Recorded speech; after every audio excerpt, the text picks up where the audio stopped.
بس العربية كمان لغة القرآن. 不是因为太吵了。Языки. Вы говорите по-русски с семьей? По-русски родной, фарси, потому что я в этих тюрьмах يعني لازم أبدأ الابلكيشنز للجامعة. طبعا كولومبيا بس Sasa naweza kusema ama kuelewi lugha.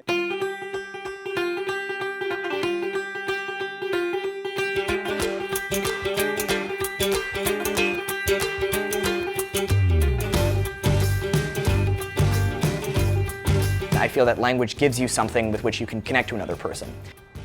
अब जो अच्छा इस किताब के बारे में यहाँ पे लिखा है, ये किताब कुदरतुल्लाह शाह की खुद नविश्त है। एक और नविस क्या है? Writer? खुद नविश्त Oh, was written. हाँ, about his own life. Oh, okay. Oh, खुद नविस. हाँ, खुद नविश्त. खुद नविश्त. Yeah, खुद. Each language is in many ways an expression of how one society or culture thinks. I feel that when I start to speak foreign languages, a lot of times I become a bit of a different person. Perhaps I say things that I wouldn't necessarily say in English. Perhaps I'm more deferential to others. Perhaps I'm more upfront about what I say. Привет. Здравствуйте, молодой человек. Добрый день. Добрый. Как вас зовут? Натан. Натан. Добрый день. Это. Тебя как зовут? Привет. Я Тим. Тим. Тим. Очень приятно. Очень приятно. И откуда вы? Polyglot is a word that comes from two Greek roots, poly and gloss or glottis, which together means many tongues, many languages, and it just refers to anyone who speaks 3 to 4 languages or more at a pretty high level. The term hyperpolyglot, that's the people who have a commitment to learning and maintaining a lot of languages.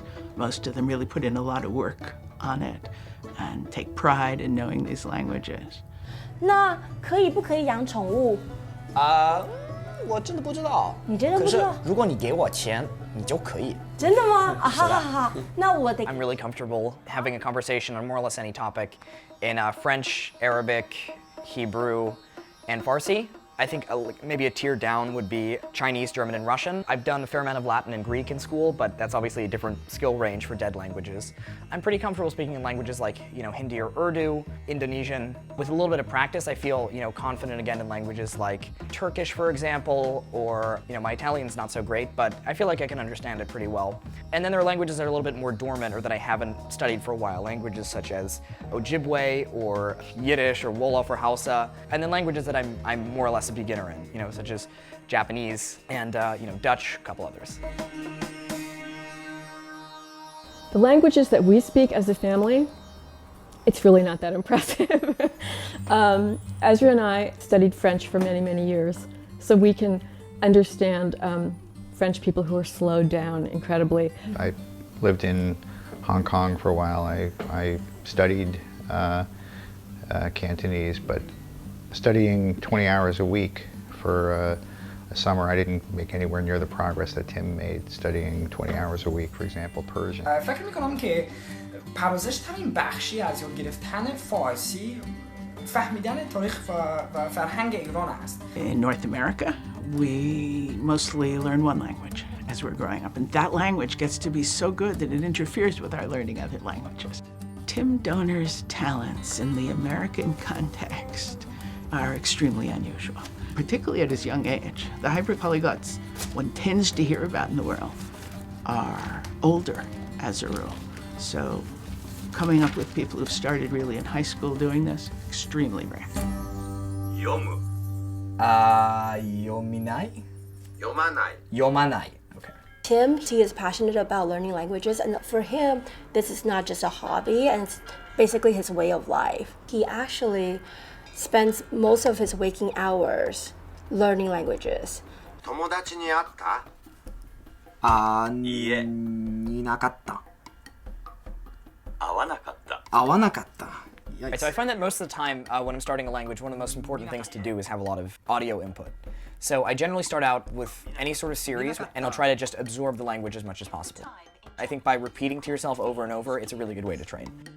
Tim will watch movies. We've seen many movies in Farsi and movies in Arabic. Watching TV shows or movies is really helpful in any kind of language learning because it exposes you to the normal rate of speech in a language and maybe a more colloquial register than you get in a textbook. I think it trains you also to be able to comprehend a lot more. You know, I find that when I start a new language and I start watching TV in it, after I'm comfortable enough, maybe I'll understand 4 or 5 words out of 10. And then that really helps because that bleeds over into conversation. So I think watching TV is really the basis of learning in a lot of ways. Plus it's fun. Bu dilden hoşlanıyorum çünkü ben de Farsça ve Arapça. I think the internet has been absolutely crucial, for me for learning languages. Anytime I have a new language, I try to post a video of me speaking it with someone or just me delivering some kind of monologue to the camera. And the responses I get are really helpful. They show me, which direction I should go in, what I have to work on still, what I've done well, and that's fantastic. Giga waba minawa miigwech bizindaw yeg.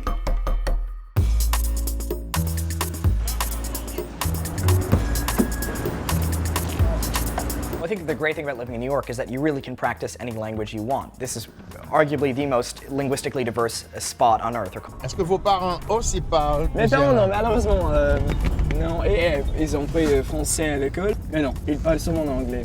Vous êtes un génie, monsieur. C'est pas vrai. Oui, c'est ça. Parler 20 langues, se pouvoir communiquer avec toute cette langue, oh mon Dieu, c'est fantastique. Merci. For me, there are plenty of things that are fascinating about languages. Primarily, it's the fact that, I was a bit of a history nerd. You can see in any language the entire history of a people and its interactions with others. For a while, when I was around 12 and 13, I had a very big interest in learning about the Middle East, especially the Israeli-Palestinian conflict. So I thought that by learning a language, I might be able to break through the wall that's been built around it.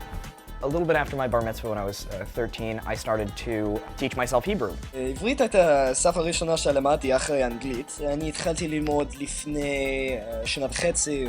After I learned Hebrew, I thought that, I maybe would be quite successful in teaching myself languages. So after that, I decided to try Arabic to get the other half of the equation in the history of the Middle East. بس يعني كمان كيف العلاقات بين المسيحيين والمسلمين في مصر دلوقتي؟ ما كانش كويس مش كويس عامة مش كويس. وحتى اليوم. I feel that by studying languages, by looking at their development, by looking at what's old and what's new, you gain a greater appreciation for society's values and for just its entire history. It's something that's a little bit hard to communicate and may sound a bit disingenuous, but that's sort of the breakthrough that I had in studying it. There's this idea that seems to circulate, which is completely false, that Americans don't like learning about other cultures, Americans don't like learning foreign languages. Alors, Manuel, c'était vachement un plaisir de faire votre connaissance. Moi aussi, monsieur. I hope that, I can do my part to disprove that. Et j'espère que vous parlez plusieurs mots, d'addition de plusieurs langues. Exactement. Alors, la langue prochaine, le créole. Oh, ouais, oui. Au revoir. Au revoir, monsieur. I think if you raise people with other languages, you open them up to foreign cultures, to foreign ideas. And again, in the future, in a world that's increasingly globalized, you give them, a solid opportunity for more connections as they grow older. There's a quote from Nelson Mandela which goes something like, if you talk to a man in his second language, you're talking to his brain. If you talk to him in his mother language, you're talking to his heart. आप इसी तरह से मेहनत करते रहें, इंशाल्लाह आप बहुत आगे बढ़ेंगे और मुझे बहुत उम्मीद है तुमसे और मैं बहुत खुश हूँ इस लैंग्वेज को चुना है और अल्लाह तुम्हें कामयाब खुदा हाफिज Thank you very much. I'm Tim وأنتم بتتفرجوا على Thinker. أنتم مستقلين Thinker. Alla Thinker och nagah ni kan ni men känns kan Thinker. Hallå.